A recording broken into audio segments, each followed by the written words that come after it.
sudut ya, sudut jarak ya, atau kemudian jarak arah begitulah intinya ya. Sudut kan bisa arah juga. Itu. Kalau dalam koordinat, koordinatnya XY begitu ya. X dan Y begitu. Nah, dalam konteks pemetaan topografi ya sebenarnya di sini nanti konteksnya adalah pemetaan situasi. Tapi kalau dalam buku-buku internasional itu istilahnya topographic map ya. Kita nggak pernah menemukan situation map itu nggak pernah ya. Jadi topographic map ya. Topographic map untuk skala besar. Biasanya untuk apa pemetaan topografi skala besar? Itu dipakai untuk keperluan bidang engineering. Gitu ya. Bidang engineering itu biasanya ya kaitannya dengan kegiatan perencanaan. Ya, perencanaan pembangunan yang menyangkut aspek lokasi. Begitu. Itu menggunakan peta topografi skala besar. Gitu ya.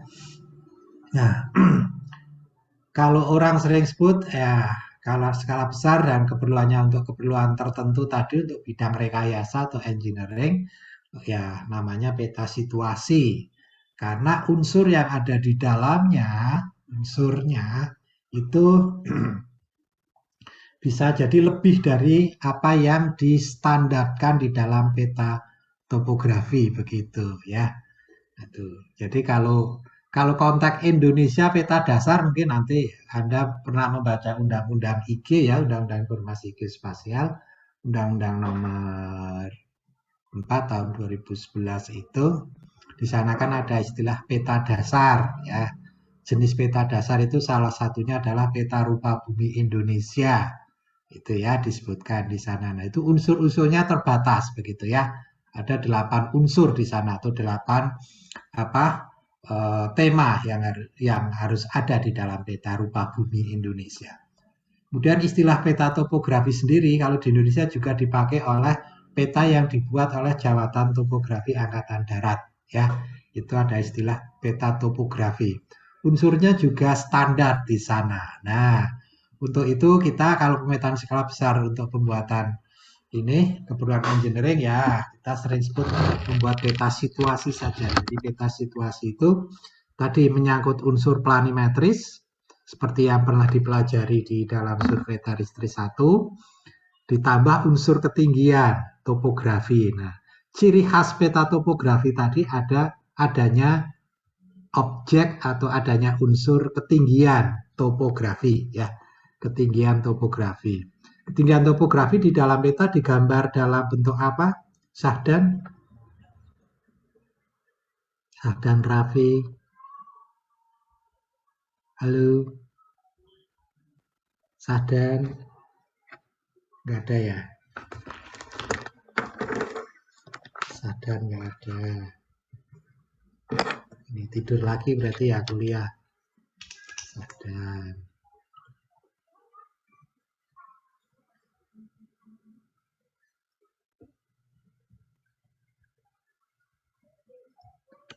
Nada, ada nggak nada? Wujud topografi itu kalau di peta diwujudkan dalam bentuk apa? Nada. Dalam bentuk kontur bukan? Kontur ya. Jadi bisa petampil nggak kira-kira kalau pas bicara ya? Jadi biasakan kalau bicara saya ingatkan untuk on kamera lah ya begitu. Jadi ya selain on mic juga on kamera begitu biar saya bisa melihat. Saya tidak menatap layar kosong begitu. Ya, itu ada kontur begitu ya. Jadi eh, apa? Topografi itu tadi dicirikan dengan adanya garis kontur. Apa itu garis kontur, Rizky? 482600.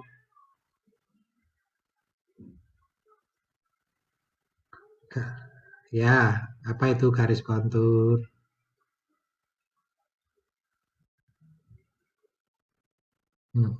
Apa?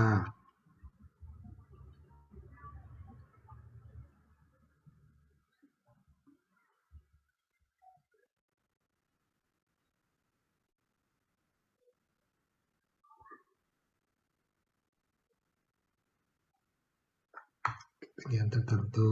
Oke, oke ya, makasih. Garis yang menandakan ketinggian tertentu ya. Coba kalau ada lagi Anisya, Fa, Madina, apa itu garis kontur? Anissa, Fa, Ya, Pak. hmm, apa itu garis kontur? Menurut saya garis kontur itu garis pada peta yang menunjukkan beda tinggi. Garis pada peta yang menunjukkan beda tinggi. Oke Ya, ya. Jadi kata kuncinya tinggi ya. Jadinya ya, itu tadi sama. Garis yang menunjukkan ketinggian, garis yang menunjukkan beda tinggi ya. Oke, ya. Konsepnya itu, tapi mungkin kalau kita definisikan garis kontur itu adalah garis yang menghubungkan titik-titik yang punya ketinggian yang sama. Jadi dia akan membuat satu garis kalau titik-titik sampel hasil ukuran itu punya ketinggian sama. Begitu ya. Jadi intinya itu. Jadi garis itu dibentuk oleh suatu tadi apa? Hasil ukuran di lapangan. Kalau yang titik-titik itu punya ketinggian sama, ya itu nanti akan terbentuklah yang namanya garis kontur begitu. Jadi itu yang mencirikan nanti ya. Jadi kita akan stressingnya nanti di mata kuliah ini nanti unsur ketinggian sudah masuk yaitu dengan kita harus bisa merepresentasikan model topografi dalam bentuk garis kontur. Nah itu kalau di dalam definisinya mudah ya. Jadi garis yang dibentuk oleh apa ya? Garis yang menghubungkan titik-titik yang punya ketinggian yang sama ya. Definisinya gampang sekali, tapi begitu kita praktekkan di lapangan mencari titik yang tingginya sama itu bagaimana ya, sehingga nanti bisa ditarik, bisa dihubungkan menjadi satu garis yang namanya garis kontur. Nah, itu yang nanti mungkin perlu pendalaman. Kalau yang planimetris nampak mudah lah karena barangnya kelihatan ya. Mau gambar gedung, mau gambar jalan, mau gambar selokan ya. Itu mudah karena nampak, diukur juga mudah. Tapi begitu mengukur tadi, mencari titik yang ketinggian sama, itu gimana caranya? Sehingga nanti bisa dihubungkan menjadi garis kontur. Itulah barangkali yang perlu ada dibentuk adanya tadi. Mental map-nya harus terbentuk di situ. Dibiasakan untuk membuat sketsa nanti ya. Pola-pola dari ketinggian itu nanti harus sudah bisa disketsakan, kemudian nanti dicoba lewat satu pengukuran untuk dibuktikan bahwa titik-titik tersebut punya ketinggian yang sama, kemudian digambarkan garis konturnya. Begitu kira-kira. Itu yang nanti membedakan dengan apa yang sudah dipelajari kemarin begitu. Ya, jadi kegiatan ini nanti dimulai dari tahap perencanaan begitu ya. Jadi kita harus bisa merencanakan. Ya, merencanakan itu apa saja yang direncanakan? Ya, tadi kemarin misalnya mungkin sudah diajarkan ya. Ada lewat satu kegiatan yang namanya survei pendahuluan. Di survei TRT 1 sudah saya sampaikan tahapan dalam kegiatan pemetaan. Coba saya akan review lagi nih si tadi kayaknya dari Rizky Adi ya. Rizky ya, Mas Rizky. Rizky Adi bagus. Tata pekerjaan pemetaan yang pernah saya sampaikan di dalam survei Teristri 1. Halo Rizky.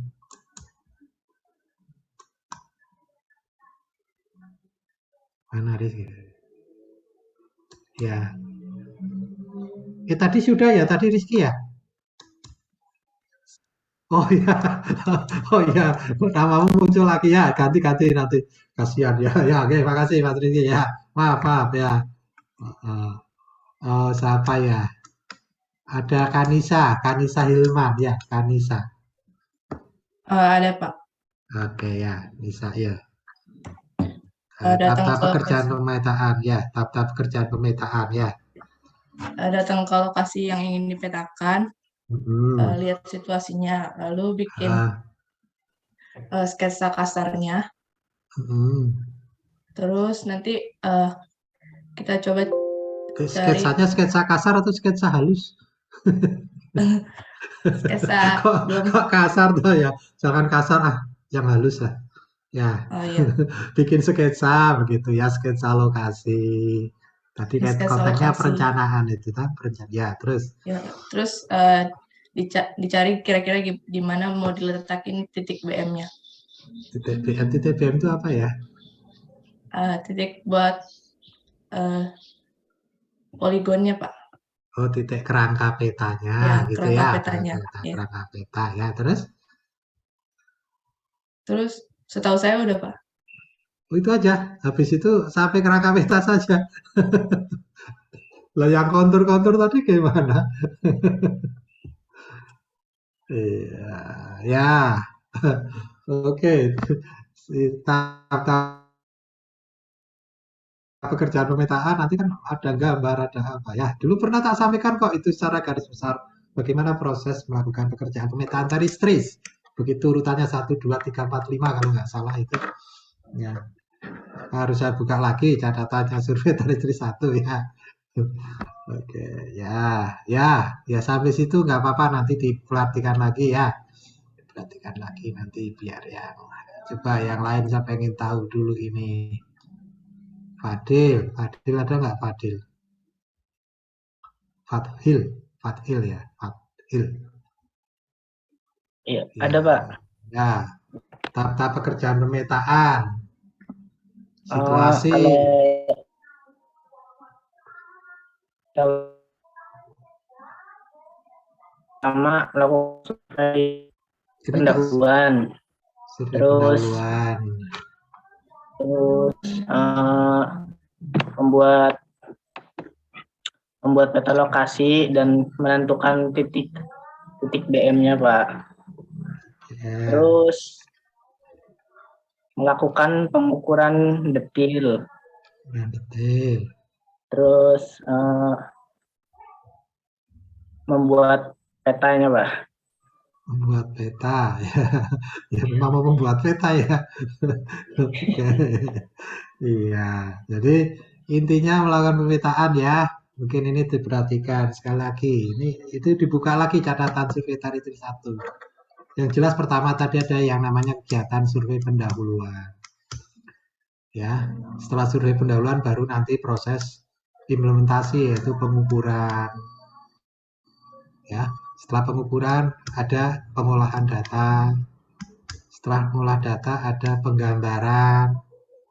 Setelah jadi gambar peta, kemudian ada proses evaluasi hasil atau uji peta begitu. Jadi tahapannya itu pakai pendekatannya ya tadi siklusnya siklus apa di dalam desain perencanaan pemetaan kan begitu ya.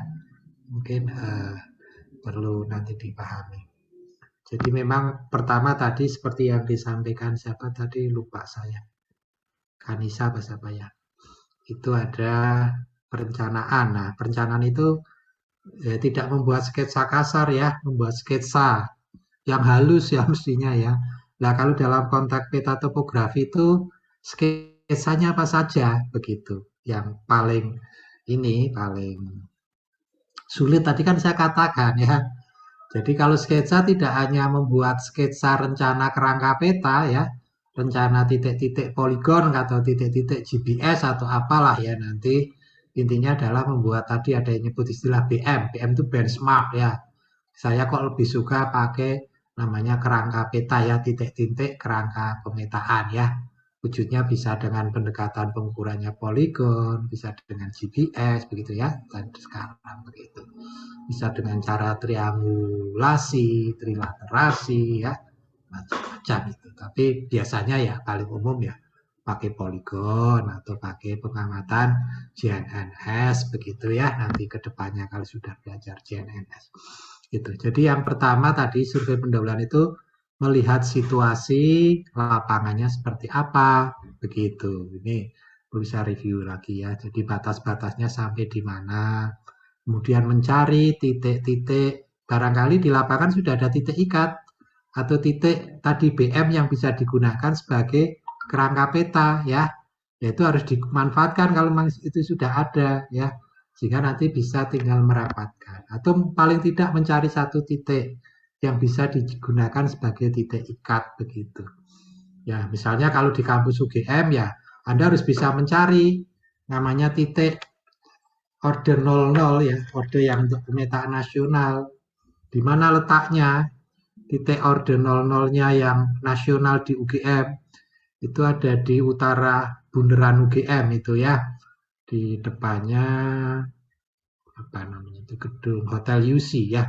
Di tengah-tengah itu antara jalan menuju ke Grasaba itu kan tengah ada jalan kanan kiri ya, di tengahnya ada taman. Nah, di sana ada satu titik N005 ya, itu orde 0, itu yang dipakai untuk titik ikat yang dipakai untuk pemetaan nasional.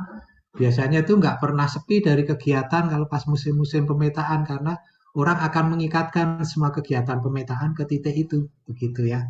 Titik yang representatifnya ada di wilayah DIY ya, di situ yang bisa dipakai untuk pengikatan kegiatan pemetaan nasional begitu, diikat ke sana biasanya. Kalau pengikatan kalau jauh ya menggunakan GNSS ya. Tentunya ini nanti pada mata kuliah yang sudah advance ya gitu. Nah, dalam konteks ini adalah kita kalau menemukan peta situasi ya tadi merencanakan kerangka petanya seperti apa, mencari titik BM-nya tadi titik ikatnya untuk membuat kerangka peta di wilayah itu seperti apa dan rangkaian titik kerangka petanya seperti apa. Nah, rangkaian titik kerangka peta tadi itu harus merepresentasikan tadi wilayah yang akan dipetakan karena fungsi dari kerangka peta adalah untuk mengikat detail yang kita petakan kan detail gitu ya, baik detail planimetris maupun detail tinggi di sini. Nah, saya katakan ada detail tinggi ya, beda dengan yang survei taristris 1 ya. Kita masih berfokus ke planimetris, tapi kalau yang survei taristris 2 ini kita sudah tambahkan ada unsur ketinggian tadi yaitu unsur topografi dalam bentuk apa? Garis kontur. Nah, selain tadi membuat rencana kerangka peta, yaitu titik-titik ikat untuk pengukuran detail, juga harus bisa membuat sketsa garis kontur. Itu penting di awal ya, di awal itu. Jadi Anda harus bisa menguasai medannya lah begitu. Begitu survei lokasi Anda sudah tahu, oh ini pola konturnya nanti petanya semacam ini, melihat topografinya yang ada di lapangan begitu. Itu yang paling pokok di dalam kegiatan tadi, survei pendahuluan gitu. Jadi membuat sketsa, sketsa tadi bukan sketsa kasar ya, saya nggak suka kalau ada sketsa kasar ya. Sketsa ya halus lah begitu ya, yang baik begitu ya. Sehingga sudah bisa merepresentasikan lah. Oh itu, oh pola konturnya wilayah yang akan dipetakan semacam ini nanti sudah nampak. Garis-garis kontur versi pengamatan ya, versi sketsa tadi polanya seperti apa begitu ya. Udah nanti titik-titik ikatnya diletakkan di mana, kemudian detail-detailnya yang akan diukur apa saja digambarkan di sketsa itu, mungkin objek-objek yang penting yang untuk orientasi tadi. Ada jalan misalnya ya, ada bangunan-bangunan penting yang mungkin jadi orientasi tadi terhadap sketsa tadi. Oh, titiknya letaknya di sebelah sini dari gedung ini ya. Titiknya pola konturnya dari gedung ini ke sini, ini daerah sini turun, daerah sini tinggi begitu. Nanti kelihatan nampak di situ. Sudah itu peta sketsa yang pernah saya sampaikan di survei taristik 1. Cuma memang penekannya di sini nanti aspek topografi. Yang paling sulit itu di situ. Topografi ketinggian tadi. Definisinya mudah menggambar garis kontur, yaitu garis yang menghubungkan titik-titik yang punya ketinggian sama. Nah, mencari titik yang tingginya sama itu bagaimana, ini yang barangkali sulit dilakukan ya. Karena kita pada saat mengukur di lapangan kan sampling sifatnya ya, mengambil sampel. Nah, sketsa kontur tadi bisa dipakai untuk merencanakan sampel titik-titik tinggi yang akan dipakai atau digunakan di dalam penggambaran garis kontur. Itu di survei pendahuluan, itu sudah komprehensif semacam itu, ini biar tidak salah. Jadi kalau dibikin sketsa kasar nanti yang digambar cuma rencana titik ikat sama apa detail planimetris yang dilihat pasti gedung, jalan gitu aja. Padahal yang paling sulit itu adalah aspek ketinggian tadi karena memang kita nggak bisa mencari titik yang tingginya sama itu posisinya di mana saja, nggak bisa kita cari itu. Bisanya ya lewat sampling tadi, pengukuran, ya pengukuran secara acak. Pengukuran secara acak biar representatif, bisa menggambarkan topografi ya tadi dirancang lewat adanya sketsa pola garis kontur wilayah itu seperti apa, kerapatan detail tinggi yang akan diukur seperti apa, nantinya sehingga titik-titik itu bisa digunakan sebagai sampel di dalam proses interpolasi mendapatkan ketinggian titik-titik yang sama, sehingga nanti bisa digambar garis konturnya dengan baik. Itu konteks tadi, proses survei pendahuluan pada pekerjaan pemetaan situasi itu di situ ya. Itu harus dicamkan ini ya. Di catatan saya nggak ada di sini muncul, tapi sudah saya ceritakan secara detail ya, secara panjang lebar, sehingga boleh-boleh saja nanti pada saat ujian saya tanyakan gitu ya, karena pernah saya sampaikan secara langsung di sini. Itu yang membedakan nanti yang ikut kuliah dengan yang tidak ikut kuliah. Begitu ya. Kalau ikut kuliah perhatikan pasti bisalah menjelaskan itu. Kemudian setelah tadi perencanaan baru ke tahap di dalam proses perencanaan juga ada tadi kaitannya dengan ya misalnya kalau pekerjaan satu proyek kan berarti harus kaitannya dengan perencanaan sumber dayanya. Ya, berapa sih untuk mengerjakan pekerjaan misalnya ada 10 hektar ya. Misalnya akan mendirikan kampus baru di mana di Gunung Kidul misalnya. Ya, diminta untuk membuat peta situasi wilayah Gunung Kidul, lokasinya sudah ditetapkan wilayah administratif di sini. Pasang patok ya, area batasnya sudah ditetapkan, menggambar peta situasinya. Kalau 10 hektar kira-kira tadi perencanaannya tadi berapa orang yang dibutuhkan timnya. Kemudian perencanaan alatnya seperti apa. Alat yang dibutuhkan apa lah. Pada pekerjaan ini, pada kuliah ini nanti kita sudah akan upgrade alatnya ya. Kalau semester 1 dulu, survei versi 1, kita menggunakan alat-alat konvensional, ada pita ukur ya, to-do-list ya. Artinya apa? Kita masih pendekatannya pendekatan sederhana. Kita akan upgrade sekarang menggunakan alat yang agak sedikit modern. Ya, ya belum tidak modern sekali tapi paling tidak ya modern gitu, sudah masuk kategori modern gitu. Belum semua kampus geodesi itu punya alat sebanyak itu ya. Gitu. Jadi kita akan mencoba menggunakan total station ya. Nanti menggunakan total station kita untuk pengukurannya ya. Kemarin jarak itu pakai pita ukur, nanti pakai jarak elektronis berarti. Sudut kemarin pakai to-do-list, pakai total station sama ya. Ukuran sudut sama. Jadi intinya apa? Intinya untuk positioning itu kan arah dan jarak ya. Arah bisa didapat untuk orientasi satu saja dulu, kemudian arah-arah yang lain nanti ditetapkan dengan pengukuran sudut. Kenapa pakai sudut? Kemarin sudah saya ceritakan ya. Itu lebih mudah kontrolnya, koreksinya juga lebih mudah. Beda karena arah. Arah itu apa? Ya, arah misalnya menggunakan arah acuan utara. Nah, setiap kita ngukur kok pakai arah utara ya bisa beda-beda nanti karena kontrolnya sulit. Nah, tapi kalau arah dalam satu lokasi ditetapkan satu saja arahnya, kemudian yang lain nanti diukur sudut-sudutnya bisa diberikan koreksi, ya. Kemudian nanti dengan satu arah tadi dibawa arah-arah sisi-sisi yang lain, objek-objek yang lain terhadap satu arah orientasi tadi awal berdasarkan ukuran sudut-sudutnya begitu. Ini yang harus dipahami ya, jangan dipotong-potong nanti salah memahami itu. Kemudian unsur jarak ya jelas, kalau menentukan positioning itu jarak. Kan untuk menghitung koordinat kan jarak dan arah kan. Arahnya apa? Azimut misalnya ya disebutnya. Arah ke utara.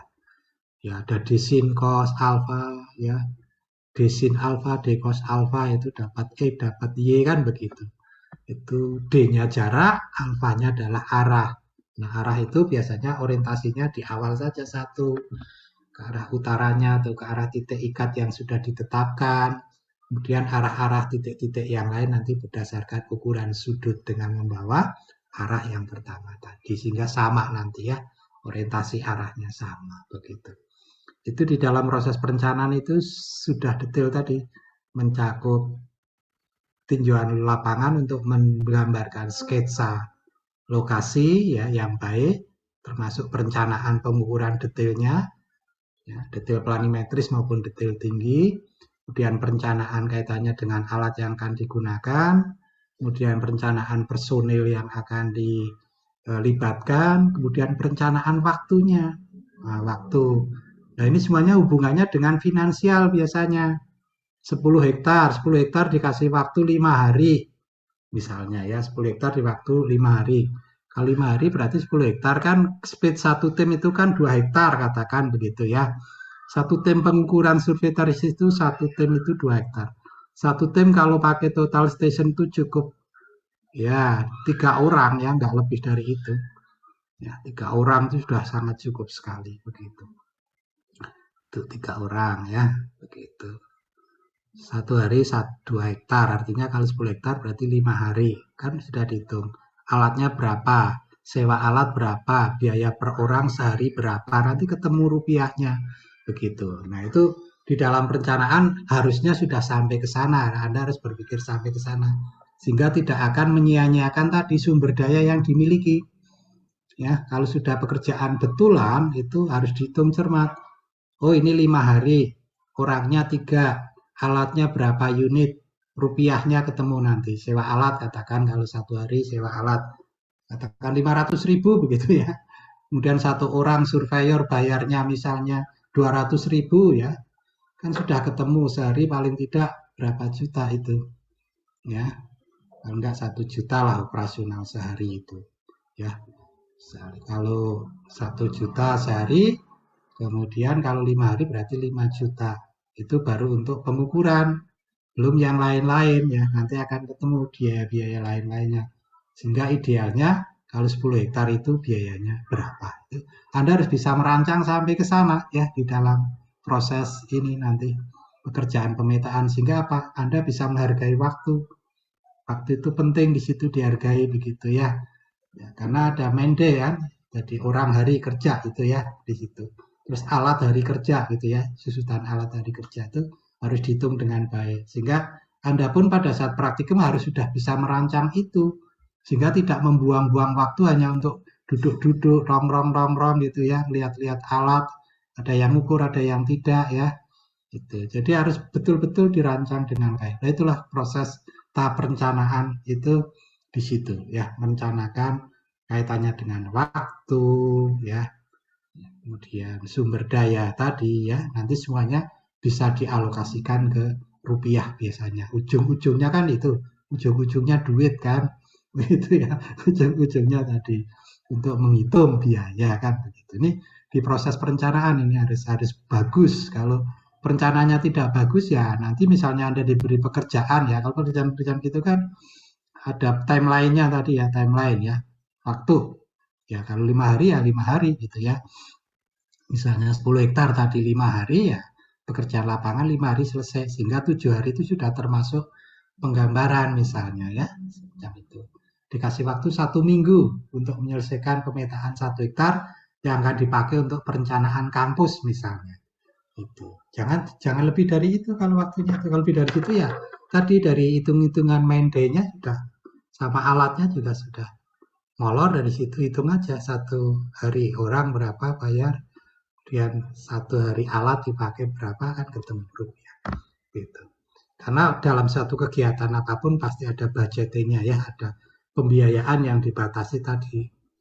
Nah, tadi dengan sumber daya yang dipakai ya, alat orang begitu ya, waktu yang dibatasi semacam itu. Itu di tahap perencanaan itu harus betul-betul cermat ya. Tidak hanya tadi sketsa kasar, tidak. Sketsa halus kalau saya bilang ya. Dan halus sekali itu harus cermat sekali di situ. Jadi suksesnya suatu kegiatan pemetaan itu di proses perencanaan. Kalau perencanaannya baik ya, setelah melakukan survei lokasi itu bisa merencanakan dengan baik, memanage waktu dengan baik, manage waktu dan alat tentunya dan sumber daya yang lain dengan baik, biasanya pekerjaannya sukses begitu. Nah itu, jadi di situ titik awal kesuksesan pekerjaan pemetaan di tahap perencanaan sebenarnya ya tadi. Jadi tidak asal-asalan, oh suruh meletakkan terus jalan-jalan keliling itu, selesai bikin sketsa asal-asalan, ambil kertas di tempat sampah, bikin gambar, tidak. Sketsa itu betul-betul harus serius begitu. Serius, very serius gitu ya. Sangat serius di situ tadi karena sumber daya semuanya dihitung di proses perencanaan itu.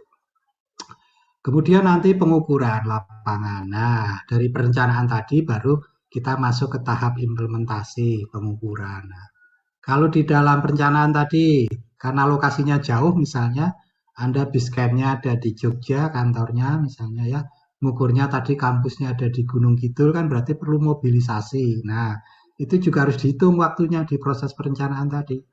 Oh, di Gunung Kidul, kantor di Jogja. Apakah mau dilaju setiap hari? Boros ya. Berarti harus bikin camp di sana selama 1 minggu misalnya ya. Itu juga harus dihitung nanti di situ di proses perencanaan. Itu ya.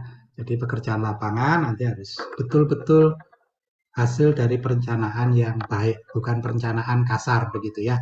Perencanaan yang baik begitu.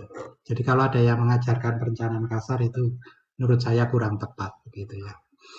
Bukan kasar ya, perencanaan yang baik. Suksesnya itu di situ poinnya. Kalau perencanaannya sudah kasar ya pekerjaannya nanti kasar, hasilnya juga kasar ya. Tidak akan lolos di uji peta nanti. Gitu. Kemudian setelah ya tadi dari hasil perencanaan itu kita mengukur dengan baik begitu ya. Melakukan pengukuran tadi seperti rencana. Nah, untuk mengukur ini kan ada KAK namanya ya. Kerangka kontrol apa? Kerangka acuan kerja kok kerangka kontrol ya. Kerangka acuan kerja atau spesifikasi pekerjaan atau TOR begitu. Ini pada pekerjaan pengukuran nanti ada biasanya ya. Misalnya poligon harus berapa kesalahan penutup sudutnya, berapa kesalahan liniernya, begitu ya. Mengukur sudutnya dengan pendekatan apa seri rangkap kah atau dura seri rangkap kah, begitu ya. Jarak harus diukur pergi pulang berapa kali, kalau pakai total station ya mungkin minimal diukur 5 kali, misalnya harus dilakukan seperti itu. Nah, itu di dalam perencanaan Anda harus sudah baca betul KAK-nya tadi. Sehingga jumlah tadi waktu yang dibutuhkan menjadi ideal ya, menjadi pas nanti. Nah, kemudian diimplementasikan di lapangan mengikuti tadi KAK tadi, kerangka acuan kerja. Makanya di dalam materi nanti akan ada standar atau apa ya di situ di bawah itu evaluasi hasilnya sesuai kaidah standar yang sudah ditetapkan itu namanya tadi spesifikasi pekerjaan lah begitu ya. Spesifikasi pekerjaannya itu seperti apa, kerangka petanya seperti apa, metode pengukuran detailnya seperti apa ya. Kemudian detailnya yang diukur apa saja ya. Kemudian penggambarannya pakai apa begitu ya, metodenya begitu. Nah, semuanya nanti dipakai setelah pekerjaan selesai dipakai untuk proses evaluasi. Itu merujuknya ke standar ya, melihat ke standar tadi yang dipakai. Jadi sejak awal itu standar produk data terus ya spesifikasi data tadi yang diinginkan oleh pengguna data itu sudah diberikan ya. Nah, itu pada pekerjaan pemetaan itu semacam itu. Nah, itu rangkaian itu semua Anda harus paham, harus bisa selesai. Jadi capaian secara keseluruhan dari mata kuliah ini nanti Anda harus bisa tadi melakukan proses perencanaan, pengukuran lapangan, mengolah data, menggambar peta, dan mengevaluasi hasilnya sesuai kaidah standar yang sudah ditetapkan. Yang tadi saya sebutkan istilahnya bisa KAK, kerangka acuan kerja, bisa TOR atau Term of Reference, bisa spesifikasi pekerjaan, ya semacam itu. Itu bagian dari standar ya, kaidah yang harus diikuti di dalam tahapan proses pemetaan. Nah, setiap kegiatan pemetaan itu kaidahnya, standarnya bisa berbeda-beda sesuai dengan maksud dan tujuan dari peta itu dibuat. Ada yang teliti sekali begitu ya, karena akan dipakai untuk perencanaan pembangunan bendungan misalnya ya, kan bangun bendungan di Wadas. Nah, ini Wadas tahu ya, ini lagi rame ya. Nah, itu kan pekerjaan pemetaan topografi itu pekerjaannya ya. Nanti akan mengambil yang akan dibendung di mana ya, luas bendungannya berapa, estimasi hitungan volume air dari bendungan itu berapa sehingga ketinggian bendungan berapa, ketemu volume dari situ. Itu dari mana? Ya dari kontur ketinggian tadi, ketinggiannya harus baik. Nah, dari situ termasuk tadi yang akan diambil material untuk membendung itu harus dari batuan yang ada di Desa Wadas itu berapa kebutuhannya? Oh, sekian juta kubik, sekian ribu kubik ya misalnya ya. Ya, untuk membendung ini kaitannya tadi jumlah yang dibendung, volumenya sekian. Nanti kan ketemu di situ. Itu pekerjaan-pekerjaan yang semacam ini nih membutuhkan pemetaan tadi, peta situasi atau peta topografi yang detail ya, yang teliti begitu. Nah, karena teliti itu ya spesifikasinya biasanya standarnya tinggi begitu. Standarnya tinggi. Beda kalau mungkin untuk keperluan yang tidak tadi bukan untuk engineering ya. Kalau pekerjaan-pekerjaan engineering peta topografi butuh standarnya sangat amat tinggi begitu. Ya, sangat tinggi kebutuhan standar untuk pemetaan topografi itu.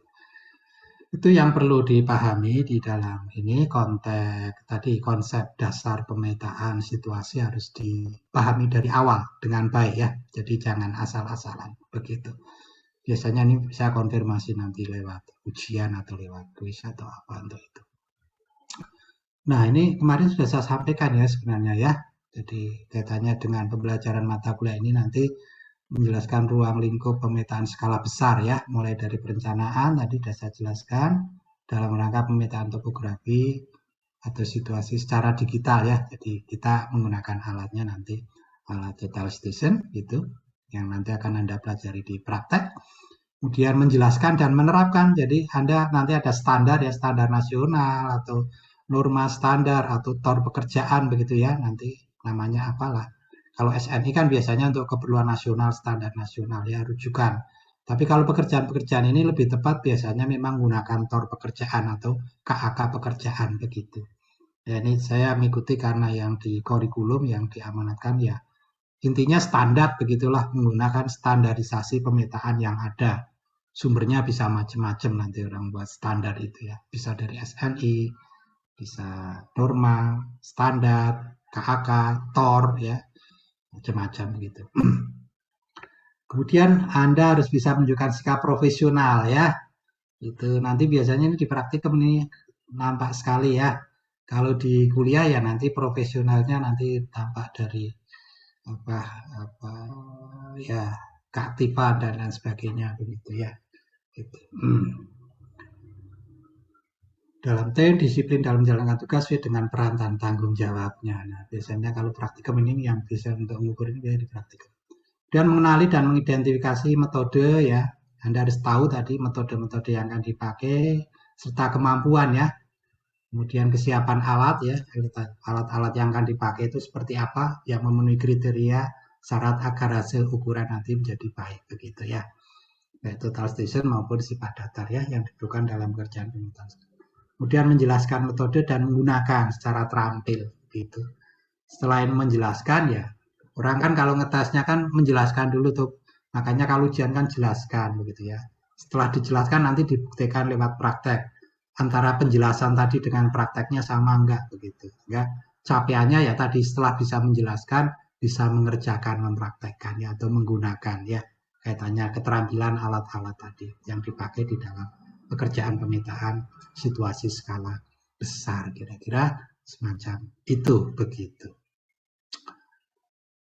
Oke, itu capaian yang akan diperoleh minggu pertama. Memang ini konsep pemetaan teristri skala besar tadi sudah saya ceritakan panjang lebar ya, gitu ya. Kemudian minggu kedua berarti minggu ini nanti mungkin hari Kamis kita akan coba review kaitannya dengan tadi sudah saya katakan bahwa pekerjaan pemetaan itu diawali survei pendahuluan, nanti akan mendapatkan tadi sketsa-sketsa perencanaan pekerjaan, ya, sketsa halus, ya, bukan kasar, ya, pekerjaan-pekerjaan. Kemudian setelah itu nanti harus membuat kerangka peta berdasarkan dari hasil perencanaan tadi. Nah, ini pekerjaan yang pengukuran KKH-KKP ini juga perlu kita pertajam lagi ya, dan termasuk tidak hanya pengukurannya, termasuk penyelesaian hitung-hitungannya ya, kontrol koreksinya dan lain sebagainya itu perlu kita review ulang ya.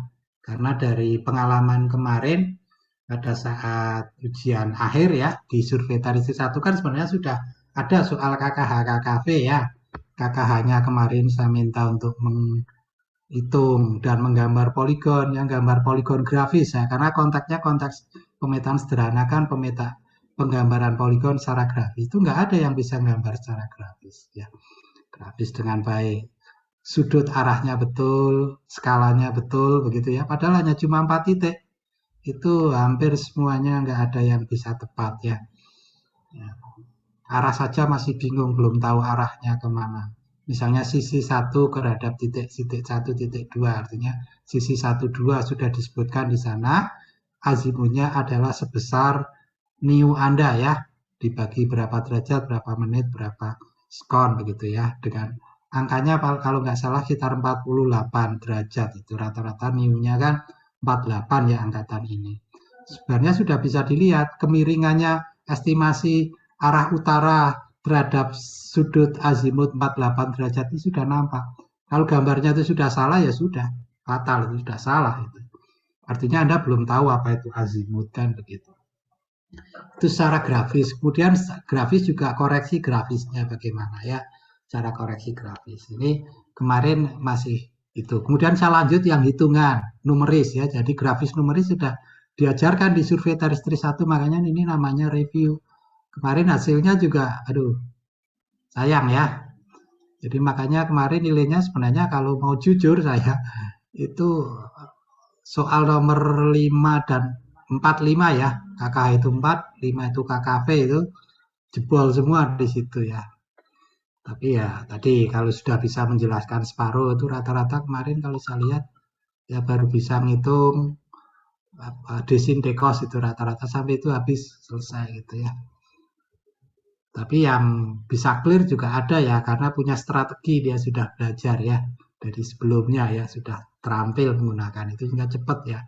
Saya mengambil jalan di antara tengah itu begitu ya.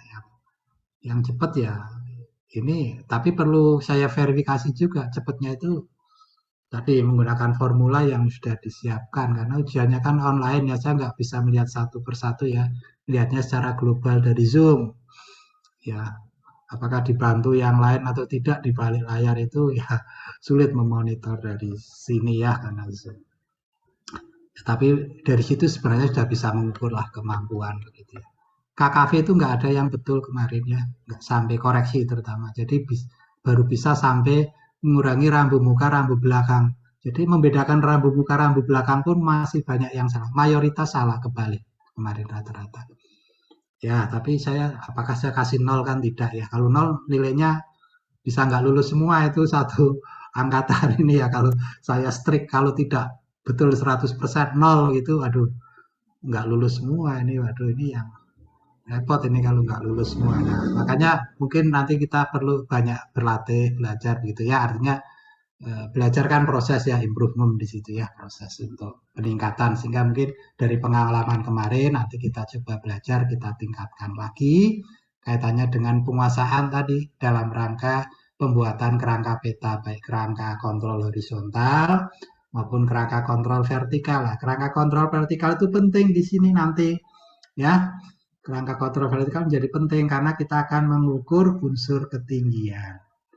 Tadi yang namanya akan menggambar garis kontur. Garis kontur kan tadi diperoleh dari titik-titik yang punya ketinggian sama. Nah, titik-titik itu ketinggiannya diperoleh dari mana? Ya diukur terikat pada yang namanya kerangka peta. Nah, satu titik poligon nanti tidak hanya kalau kemarin baru X, Y saja, nanti akan ada ketinggiannya. H atau Z begitu ya, H atau Z itu ya, X, Y, Z lah atau lintang ya, lintang X, Y atau H ketinggian gitu, ketinggian titik. Nah, titik-titik itu nanti dipakai untuk mengikat titik-titik detail, menentukan ketinggian titik-titik detail tadi. Kemudian nanti kita lakukan proses interpolasi untuk mendapatkan ketinggian tertentu yang sama. Kemudian kita bisa menggambarkan garis konturnya di situ.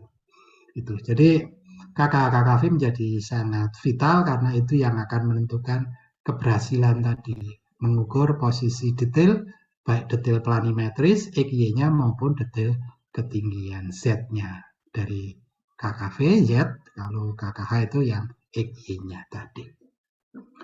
Dan nanti pemetaan situasi ya secara digital.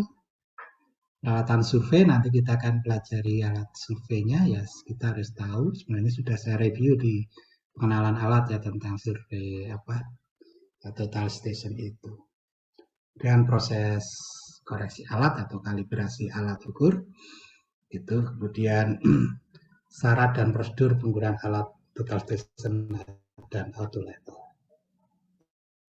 Gitu. Nah, ini mungkin target sampai minggu ke-7 ya dengan saya. Nah, nanti lanjutannya setelah UTS mungkin dengan dosen berikutnya nanti itu. Nah, saya akan meletakkan fondasinya dulu di sini yang paling penting kan itu begitu. Oke, ada pertanyaan sampai di sini silakan.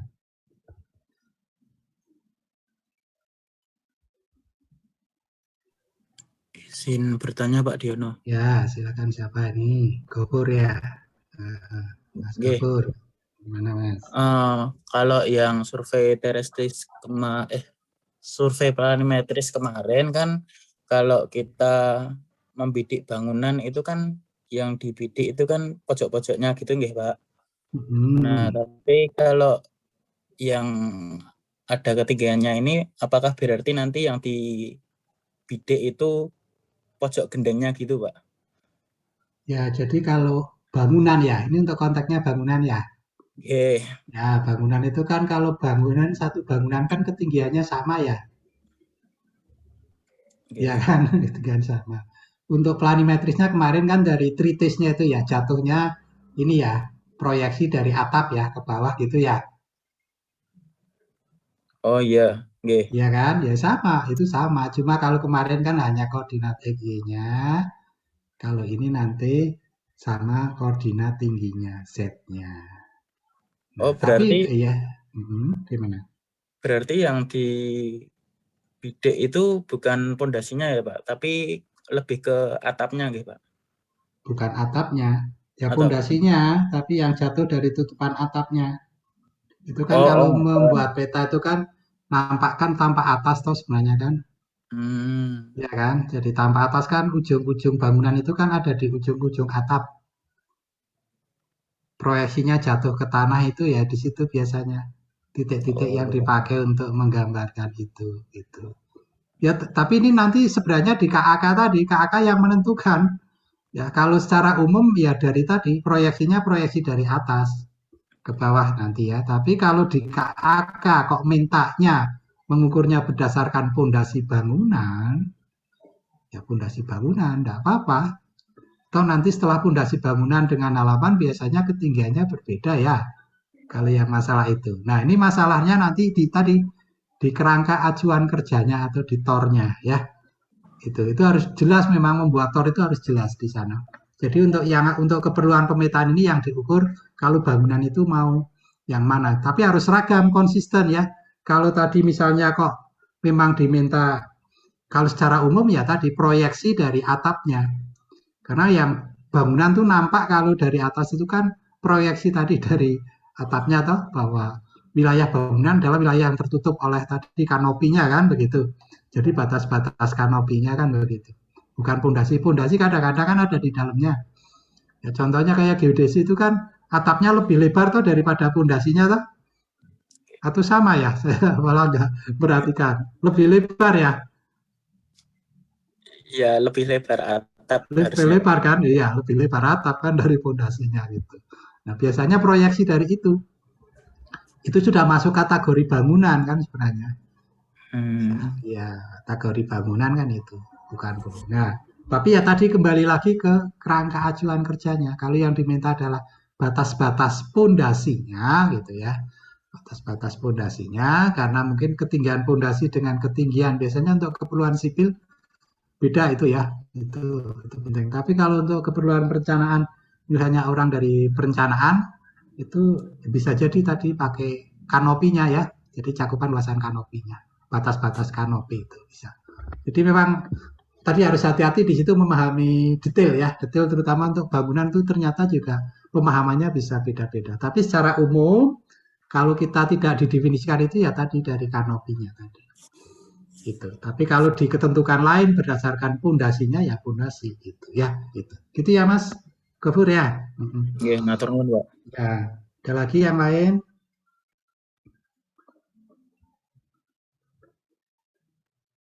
Nggak ada. Nah, kalau referensinya banyak itu sebenarnya ya buku-buku ini ya ini yang saya minta Anda harus hati-hati nanti kalau menggunakan buku referensi gunakan yang Saya selalu mengatakan yang kredibel lah begitu ya, yang kredibel begitu. Ya tadi harus jelas begitu. Kredibel. Ini ada semua buku ini ada di perpustakaan ya. Teknik geodesi ada semua ya. Dulu saya pernah pengadaannya. Buku-buku ini ada semua di perpustakaan ya. Yang terbaru saya beli yang 2016 kalau nggak salah ya. Precision Surveying ini ya. Ini juga bukunya simpel-simpel sih. Kavanaugh itu saya juga ada. Ya paling tidak yang nomor 2 itulah ya. Ilmu ukur tanah itu harus punya lah. Untuk panduan ya. Walaupun mungkin konteksnya memang ini konteks prinsip dasarnya masih. Tapi kalau sudah masuk ke digital memang hanya perlu di-upgrade di situ. Tapi digital kan masalah alat saja, tool ya. Tapi konsep pengukuran pemetaan itu kan tetap. Peta topografi, peta situasi ya seperti itu. Cuma kalau dulu yang konvensional tadi pendekatannya pakai alat ukur jaraknya pita ukur atau pakai jarak optis ya. Sekarang sudah pakai jarak elektronis ya, pakai EDM. Sudutnya juga elektronis. Kemudian koordinat sudah langsung terekod di situ kalau kita menggunakan alat total station karena alat itu dilengkapi dengan mikrokomputer di sana. Begitu.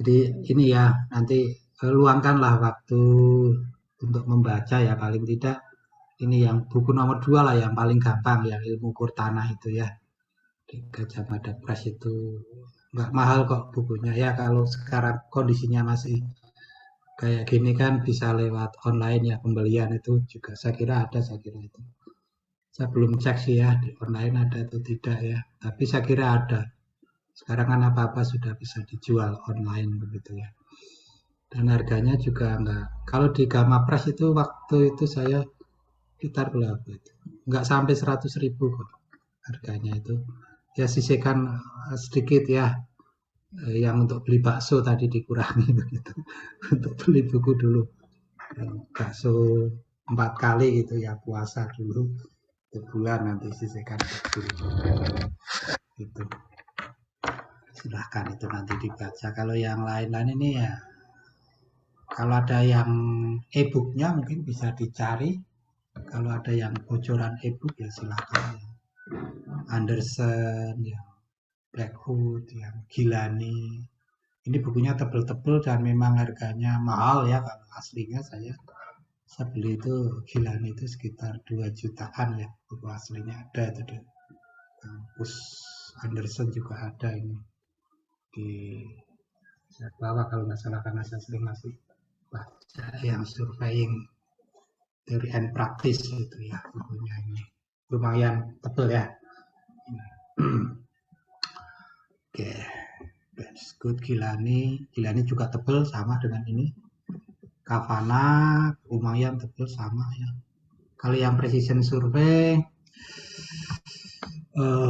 agak tipis saya beli sekitar berapa waktu itu sekitar 700-an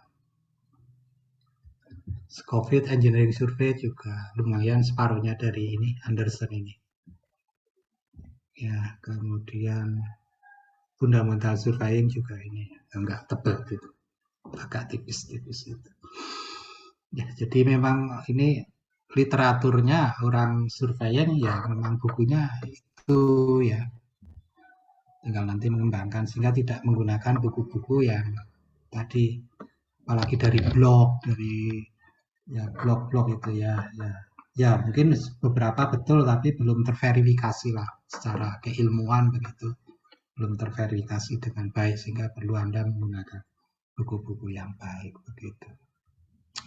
Kemudian untuk penilaian nanti ada UTS sama tugas, kuis, diskusi begitu ya. Ini bagian dari penilaian UTS, UAS, tugas, diskusi ya. Kehadiran ini ya 575% ya. Ini harapannya kan kita sebenarnya mau luring ya, tapi kita lihat situasi nanti. Kalau praktikum kayaknya juga sudah bisa. Ini ya, perkembangan situasi terus dinamis sekali ya. Kita harus lihat-lihat nanti. Ini review dulu nih. Saya mau tanya, apa yang dimaksud dengan peta ini? Ini penting bisa tanya nih. Daniel ada nggak Daniel? Daniel Hisar, ada nggak Daniel? Daniel Hisar nggak ada ya. Hadir Oh Pak. ada ya. Tak kira nggak ada ya. Kamu udah di Jogja Daniel? Daniel hadir Pak. Ya, kamu udah di Jogja? Sudah Pak. Oke ya. Apa yang dimaksud dengan peta? Coba.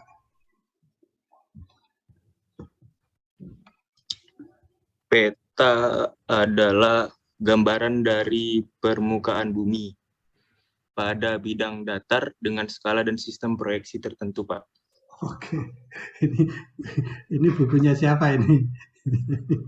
Ini kalau saya definisi ini aslinya ya, kalau aslinya itu bukunya Pak Aryono Priandito. Itu saya hafal betul ya.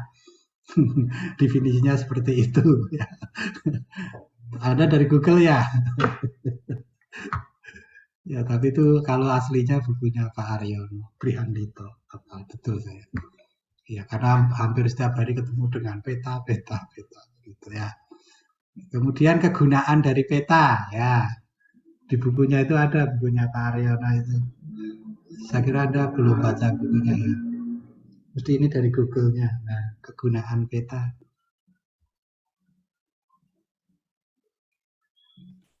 Maaf Pak, mesti saya ya Pak. Iya. Nanti tak cari lagi kalau ada nggak bisa.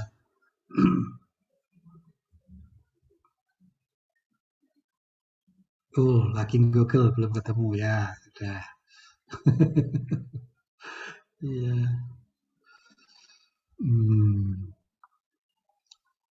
Google ya. Google. Fitri ada nggak Fitri? Fitri Selamat. Fitri Selamat. Rahayu gitu. Kegunaan peta apa Mbak Fitri? Fitri di mana Fitri? Kamu masih mute.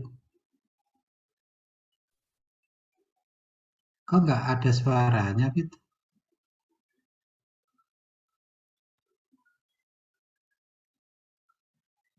Halo. Kamu bicara tapi saya nggak dengar ya. Nggak masuk ya. Halo.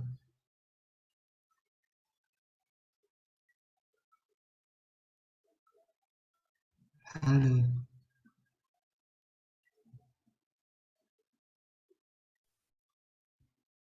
Oh ya, ya. Ini kayaknya ada kendala ini, ada gangguan. Ya, saya ganti aja. Tapi saya sudah mengapresiasi ya niatnya. Cuma ini kayaknya ada gangguan ini. Suaramu nggak bisa masuk ke tempat saya.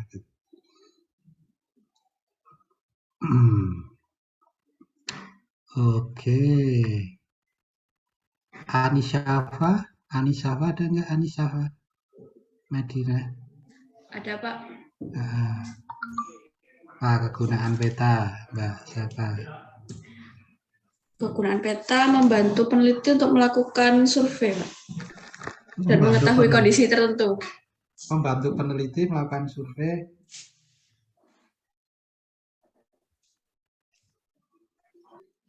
Kegunaan peta, cuma itu aja. Google ya ini ya. Padahal kegunaan peta itu banyak sekali kalau Anda baca bukunya Pak Basuki tadi yang saya sebutkan ya, untuk bidang apa, untuk bidang apa banyak di sana ini ya. Nanti perlu banyak membaca ya kayaknya nih. Kegunaan peta masa cuma untuk itu tok ya. Tadi apa jawabannya? Untuk membantu peneliti melakukan survei, Pak. Peneliti melakukan survei ya. Kalau bukan peneliti dan tidak akan survei, membantu mahasiswa mencari kos, bisa nggak peta? Bisa Pak. Membantu mahasiswa mencari rumah makan yang lagi diskon. Di mana? Itu bisa nggak? Artinya kan banyak sekali kan. Itu membantu navigasi, bisa nggak? Bisa Pak. Bisa. Membantu seorang perencana membuat satu perencanaan bangunan, bisa nggak? Tadi misalnya mau membuat bendungan, ya, mau membuat kampus. Nah, itu kan bukan peneliti toh. Itu. Jadi konteksnya gunaan peta itu luas ya. Jadi harus bisa jelasin satu-satu itu. Jadi sampaikan itu ya. Tapi konteks kegunaan peta kan ya seperti si siapa itu yang film anak-anak itu suka nonton Dora nggak? Filmnya peta-peta gitu ya. Kan semuanya bisa dijawab dengan peta gitu ya oleh Dora tadi.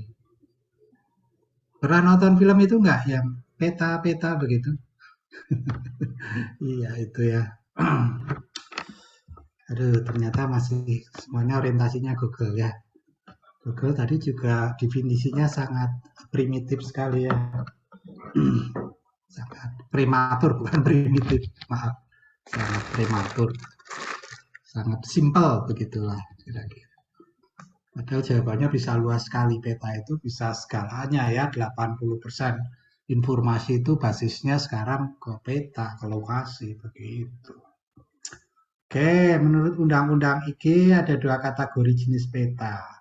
Nah, kalau di Undang-Undang IG tidak ada istilah peta, di sana adanya IG, ya, informasi geospasial. Nah, merujuk ke situ, ya, nah, merujuk ke istilah IG tadi, ada 2 jenis peta di sana.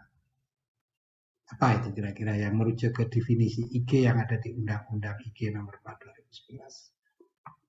Siapa ya?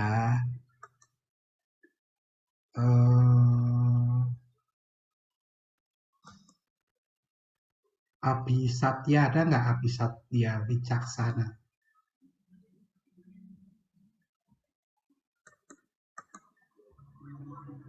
Ya, Abi. Ayo, Abi.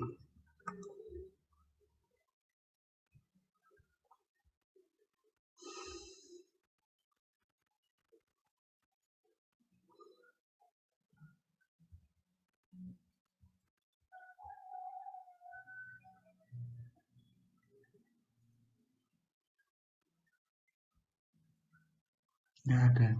Abi, kenapa Abi? Kok nggak keluar suaranya, Abi? Gambarnya ada, gambarnya nih muncul. Halo, kok connecting ke audio terus ini? Ada masalah dengan perangkat?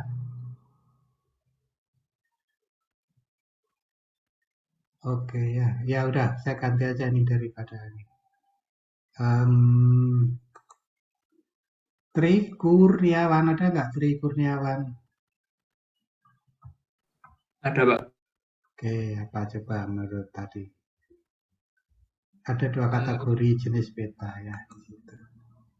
Menurut saya 2 jenis peta itu informasi geospasial dasar sama informasi geospasial tematik katanya, Pak. Ya, jadi peta dasar sama peta tematik kan begitu ya. Kalau di bukunya Pak Aryono, Pak Basuki gitu, di sana pakai konteks lama karena dulu belum ada istilah informasi geospasial, adanya kan peta.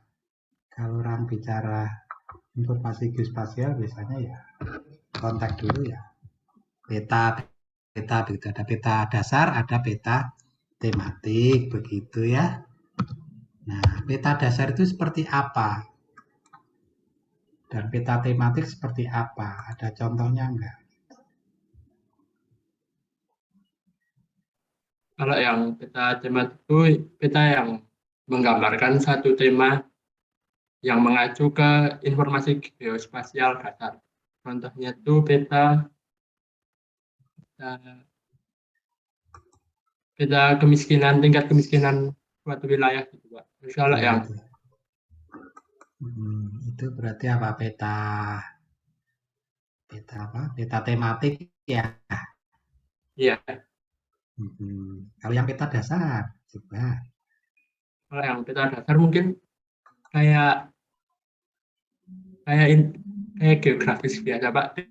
Peta geografis biasa yang menunjukkan letak suatu wilayah gitu. Peta geografis biasa berarti kalau ada yang biasa, ada yang luar biasa begitu ya.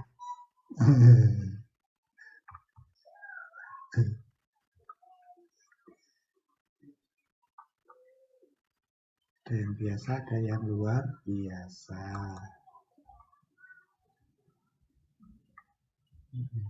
Ada yang lain? Mungkin saya bisa dibantu. Gede area. Gede area. Ya, Pak.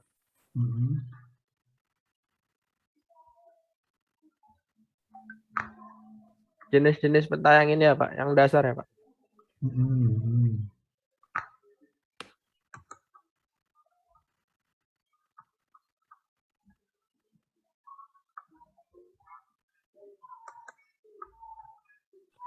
Mungkin kalau peta topografi itu masuk dasar nggak, Pak?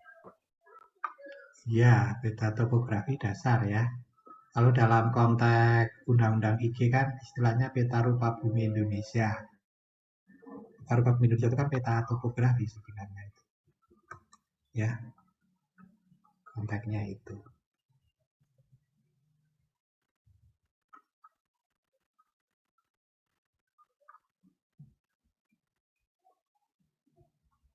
Gitu. Kegunaannya Masih saya, Pak. Ya, tadi belum lengkap loh, belum jawab sih. Ya, kegunaannya kalau mungkin kalau topografi kan secara umum toh, Pak. Maksudnya di sana mencangkup informasi-informasi yang seperti daerah dan lain-lain. Mungkin untuk kegunaannya kalau untuk orang awam ya sebagai petunjuk lokasi dan lain-lain.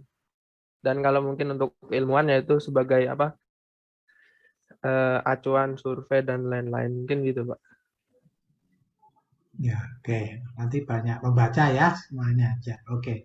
Ya, saya ini kayaknya masih memang kurang baca nih rata-rata ya.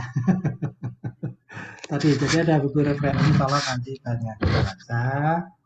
Jangan banyak game ya. Kurangnya gamenya banyak baca lah. Kalau mahasiswa itu harus banyak membaca. Ini budaya membaca ini kayaknya memang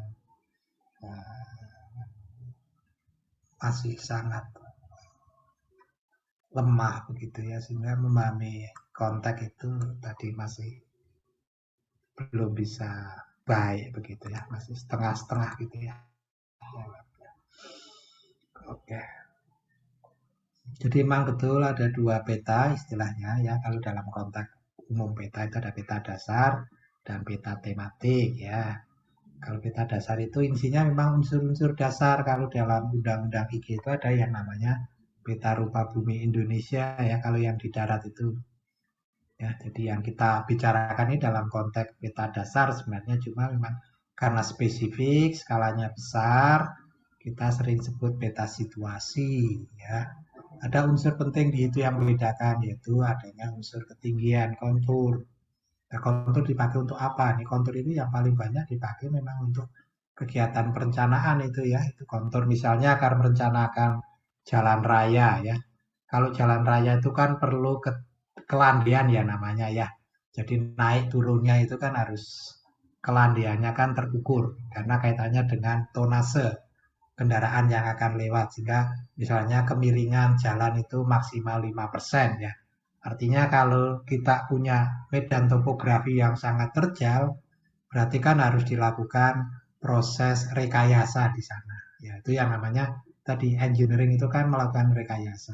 Untuk membangun jalan berarti harus misalnya harus digali.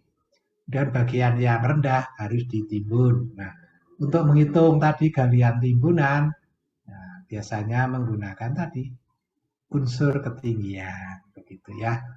Perlu peta kontur tadi. Peta kontur itu tadi untuk tahu ketinggian, sehingga nanti bisa diukur pada jarak tertentu melewati berapa kontur, ketinggian interval konturnya berapa, sehingga kita tahu ketinggiannya. Kalau 5% kan berarti setiap 100 meter maksimal tingginya 5 meter kan begitu. 5/100. Jadi tinggi 5 meter pada jarak 100 meter. Demikian terusnya ya. Kalau merencanakan jalan misalnya harus kelandiannya 5 meter. Kalau kelandiannya boleh 10% gitu ya. 10% ya berarti setiap ketinggian beda tinggi 10 meter pada jarak 100 meter. 10 itu udah nanjak itu ya, jalannya nanjak. Itu kaitannya misalnya perencanaan jalan.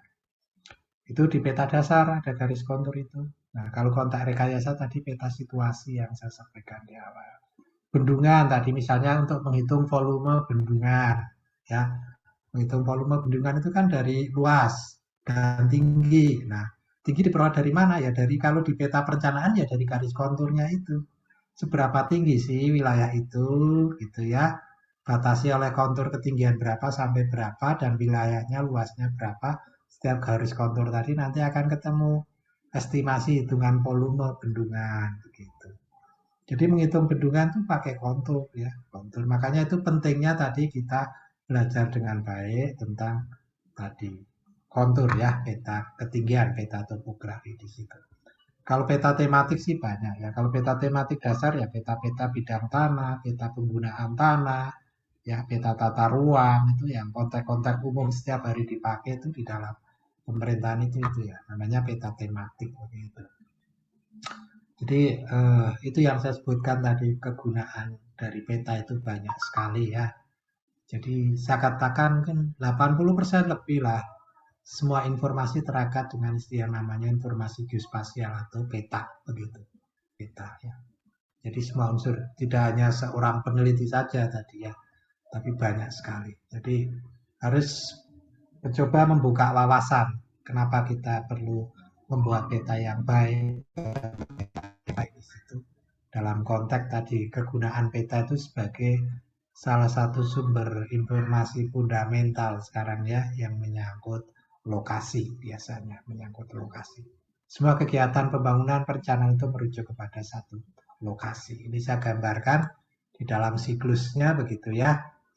Ini kalau kita misalnya akan melakukan perencanaan begitu ya. Planning and management ya, perencanaan dan pengelolaan ya wilayah biasanya.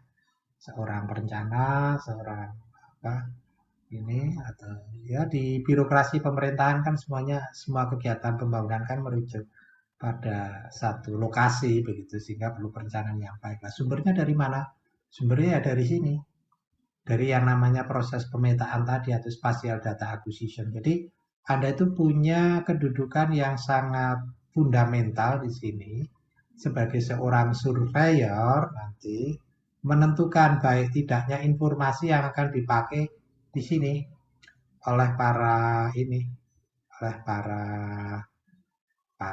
pengambil kebijakan begitu ya. Dasarnya dari sini.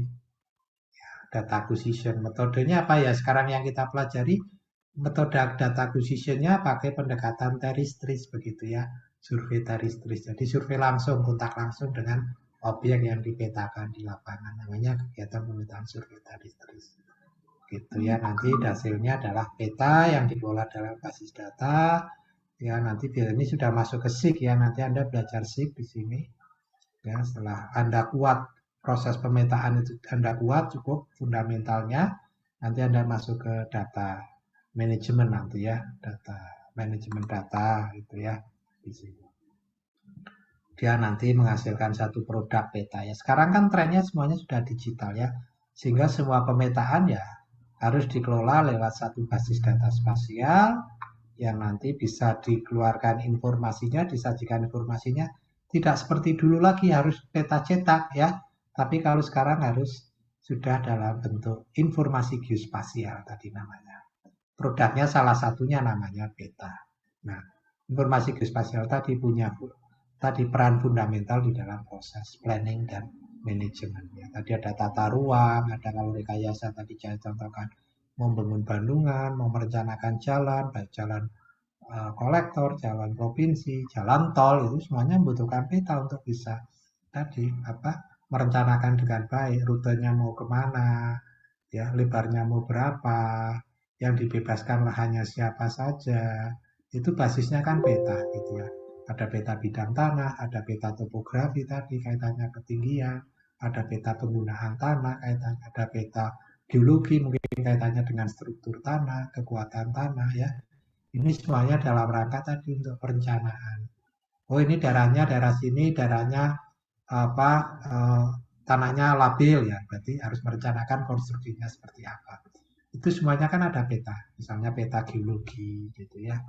Kemudian ada peta topografi itu yang paling fundamental ya tadi misalnya untuk mengukur Kalau jalan ya slope kaitannya dengan pelandaian, hitungan galian timbunan ya, merencanakan volume galian timbunan, merencanakan rute atau trase ya, rencana rute jalannya kemana gitu ya, melewati berapa yang naik, berapa yang turun ya, melewati berapa sungai, dari sehingga ada berapa jembatan yang harus dihitung. Nah, itu pekerjaan-pekerjaan pemetaan di sini.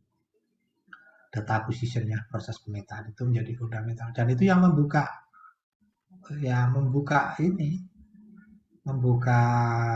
kawasan yang baru biasanya. Jadi memang pekerjaan surveyor itu di sini itu harus masuk ke lahan yang masih asli begitu ya. Misalnya akan membuat jalan harus melewati hutan, ya berarti harus masuk hutan, nanti ngukur-ngukur di situ. Ini proses data acquisition. Misalnya proyek perencanaan untuk lahan transmigrasi, ya berarti masuk hutan yang memang betul-betul masih virgin gitu ya, masih hutan nasi belantara. Kemudian Anda merencanakan ukur pemetaan di sana, lahan-lahannya seperti apa. Ya, peta itu nanti dipakai untuk tadi perencanaan di sini. Kemudian nanti diimplementasikan kembali lagi ke alam begitu. Nah, harapannya itu mestinya gapnya kecil di sini. Karena pekerjaan pemetaan di sini ya berpengaruh terhadap proses-proses di sini. Nah, kalau yang di sini surveyornya nggak profesional begitu ya, makanya penting tadi aspek profesionalisme itu menjadi penting. Nah, nanti setelah belajar sih juga menjadi seorang database management yang profesional, sampai profesional nanti membantu di dalam proses. Ini juga harus profesional, paham betul tentang konteks peta. Harapannya nanti hasil planning tadi dibawa ke lapangan. Tidak ada gap ya antara realita dengan model. Peta itu kan model gitu ya. Nah, di situ peta sebagai model dunia nyata untuk keperluan perencanaan. Ini kegiatan survei pemetaan dilakukan untuk mendapatkan data geospasial yang akan diolah menjadi informasi geospasial atau menjadi peta. Begitu. Ini rangkaian kegiatan Anda itu tadi cukup fundamental di situ. Oke, ini ya. Jadi informasi geospasial terutama peta digital saat ini telah menjadi aset penting karena 80% data memiliki komponen geospasial, keruangan atau lokasi ya. Sebagai alat bantu yang sangat berguna untuk membalikan keputusan yang menyangkut lokasi begitu. Ya, oke. Nah, ini nanti kita akan review mungkin ya. Ini di KKUP sebenarnya nanti akan. Apa itu geodesi barangkali juga sudah di mata kuliah lain ya. Geodesi, geomatika, ya. Sejarah geodesi ini. Peran penting ilmu geodesi ya. Matematiknya yang memang basicnya menjadi mapping ya, matematik mapping untuk berbagai. Ya, oke. Lingkup kegiatan survei pemetaan ya ini. Geodesi. Nah, kita itu pada belajar posisi yang di sini. Survei penentuan posisi dan akuisisi data dengan pendekatan survei teristris dalam rangka untuk tadi pemenuhan kebutuhan di engineering survei atau survei rekayasa ya, itu di sini. Kita belajar di sini. Jadi kalau secara keseluruhan geodesi kita itu belajarnya seluruhan ini kotak ya. Nanti akan ada belajar pengelolaan dan manajemen data spasial, ya ada SIG, ada basis data, ya di situ. Nanti di sini penyajian dan diseminasi informasi, ya ini ada mata kuliah yang di sini. Nah, kita sekarang masih posisi dasar ya, survei dan penentuan posisi atau akuisisi data atau survei pemetaan ya. Ya, kita berfokus pada bidang survei engineering dulu. Itu yang basicnya kita ya, karena kita di lingkungan fakultas teknik begitu ya, seorang engineer nanti surveyor plus engineer ya. Jadi kalau dalam konteks profesi kita kan surveyor ya, tukang survei lah gitu ya, dan pemetaan ya. Kemudian nanti dalam konteks insinyuran ya kita nanti seorang insinyur bidang survei pemetaan. Nah, ini basicnya nanti di sini. Ini basicnya, ini harus dikuati betul ya. Sebelum nanti masuk ke survei untuk misalnya batas, survei untuk manajemen pertanahan, survei untuk pertambangan, survei untuk ya banyak sekali. Tapi basicnya ada di sini. Gitu. Anda harus bisa melakukan pekerjaan pemetaan situasi skala besar tadi. Atau pemetaan topografi skala besar itu kuncinya ada di situ. Dan nanti Anda bisa masuk ke mengolah data yang mungkin senang dengan komputer nanti di sini. Penyajian diseminasi ya. Ini di sini nanti semuanya dalam rangka tadi. Ini konteks geodesi geomatika yang di Fakultas Teknik UGM ya, itu ini konteksnya. Oke, saya kira itu ya, ini sebenarnya ini akan ini ya, geodesi itu di mana kita pada posisi plan survei ya, menentukan posisi pada area lokal ya, kelengkungan bumi belum diperhitungkan. Kalau kita sudah bicara geodesi tinggi, nanti sudah semester tahun ketiga lah, biasanya sudah masuk ke yang ini ya, survei geodesi begitu ya, geodesi yang tinggi. Artinya kita harus merhitungkan kelengkungan bumi, itu harus diperhitungkan. Kita yang sekarang masih tahun pertama kan, belum. Kita masih pada mengasumsikan bumi itu apa, yang area yang kita ukur itu ya kita petakan tadi dalam lingkup-lingkupnya masih. Tadi misalnya pengukuran untuk 10 hektar ya, berapa hektar itu untuk keperluan engineering. Nah, tapi kalau begitu sudah konteksnya nasional, ya berarti masuk ke geodetik survei nanti ya. Penentuan untuk pemetaan dasar peta rupa bumi Indonesia itu berarti sudah masuk geodetik survei karena cakupannya nasional. Kita nanti bekerja pada yang ini untuk yang konteks lokal dulu. Ya tadi untuk perencanaan-perencanaan yang ruang lingkupnya belum begitu luas ya untuk keperluan engineering. Gitu. Oke, ini yang tadi yang sulit kan ini ada dunia nyata, udah nanti diimplementasikan menjadi garis kontur begitu ya, macam ini yang sulit karena di lapangan yang kita lihat kan objek ya, ketinggian ya baru kita bisa bayangkan, tapi cari yang ketinggiannya sama menjadi satu garis-garis kontur ini yang menjadi sulit begitu. Gitu. Nah ini yang perlu Anda pahami ini berdasarkan pengalaman Anda tentang peta, buatlah peta yang menggambarkan lingkungan sekitar tempat tinggal Anda sesuai persepsi Anda masing-masingnya. Hasil di scan foto minggu depan dipresentasikan atau dikumpulkan. Minggu depannya sekarang ya, harusnya ini Kamis kemarin ya. Ya sekarang paling tidak Anda sudah, besok Kamis sudah bisa membuat interpretasi, terutama yang masalah ketinggian, yang kontur ini yang sangat sulit saya katakan itu, kontur itu.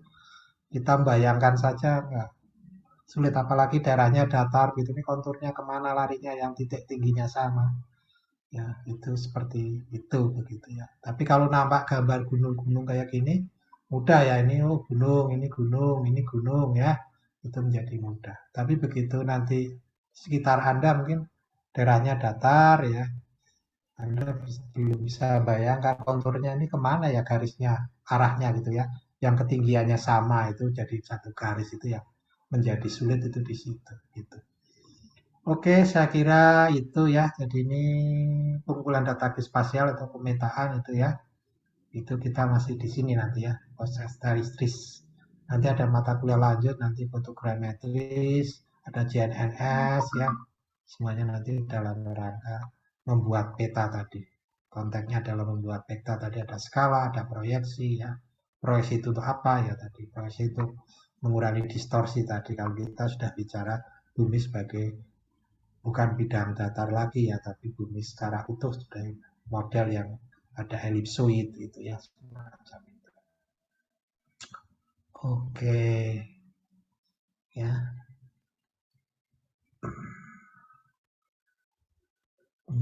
Ada pertanyaan sampai di sini? Nggak ada ya. Jadi survei terjadi dalam konteks plan survei adalah ilmu dan seni untuk menentukan letak relatif titik-titik di atas, pada, dan di bawah permukaan bumi pada area yang datar, luas wilayah cakupannya dibatasi dan belum memperhitungkan kelengkungan bumi. Survei statistis mempelajari bagaimana mengumpulkan data, mulai dari instrumen dan metode pengumpulan data ya, dan pemrosesan data, hitung-hitungan, dan penyajian data dalam bentuk informasi geospasial atau peta. Siapa pelaksananya? Ya, siapa pelaksananya ya kita yang perlu punya kompetensi yang namanya surveyor begitu.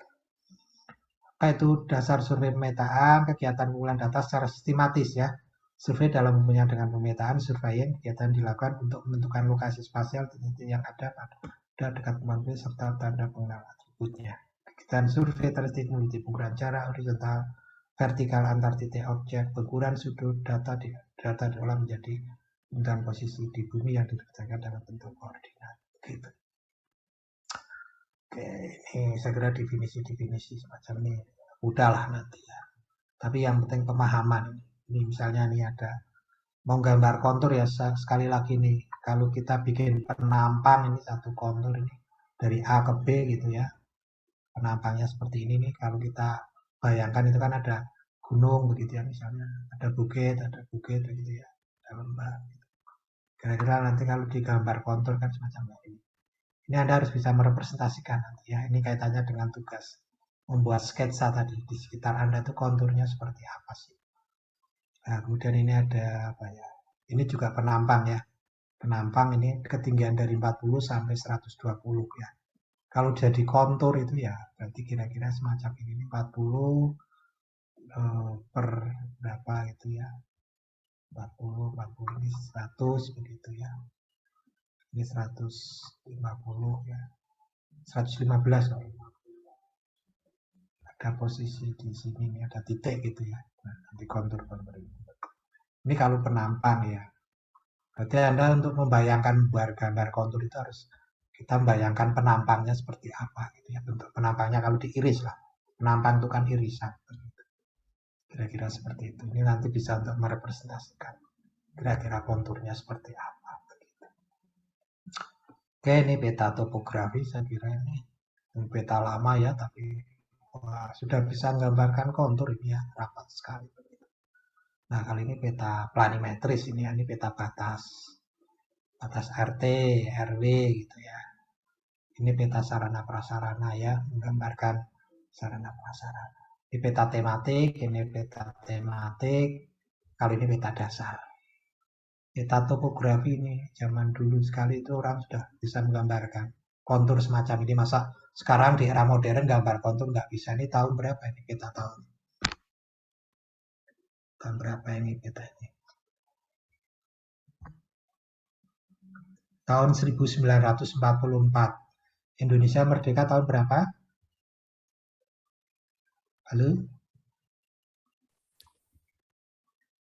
1945, Pak. 45. Berarti kan ini belum merdeka ya. Ini dibuat tahun 44 ini. Ini. Peta. Oh, direvisi malah. First edition tahun 1943, revisi 1944 gitu ya. Ini peta ini. Ini menggambarkan Yogyakarta ya. Ini Gunung Merapi ini ya. Ini konturnya sudah rapat segitu. Tahun segitu teknologi apa sudah semaju sekarang?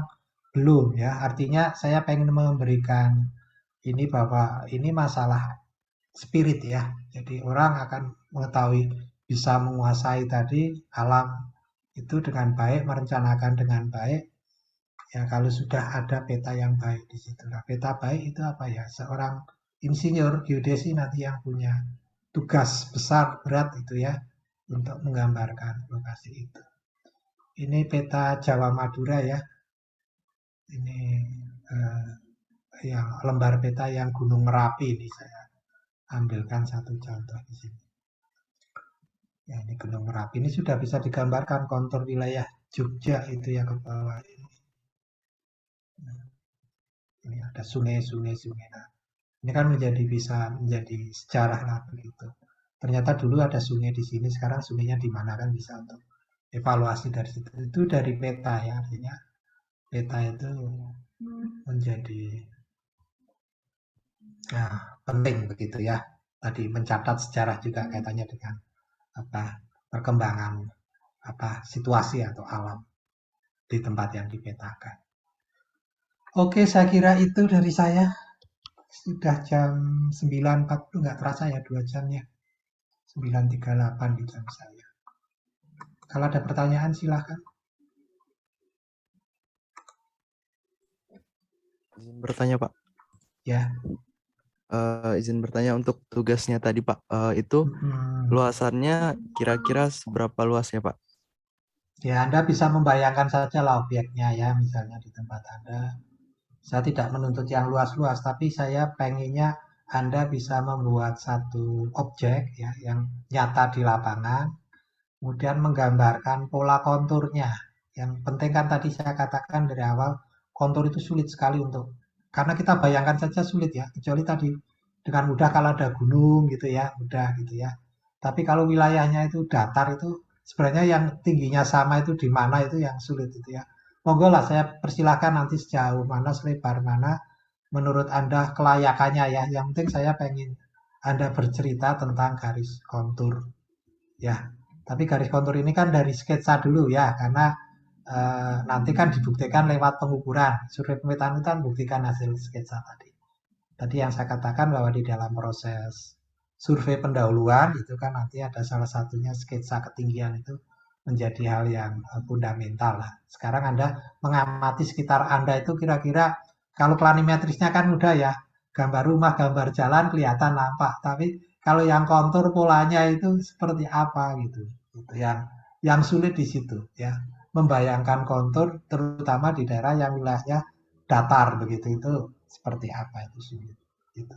Monggo saya persilakan aja ya Mas Aziz ya untuk ininya. Mau seluas apa gitu ya monggo gitu. Ya. Baik Pak, terima kasih Pak. Oke ya. Ada yang lain?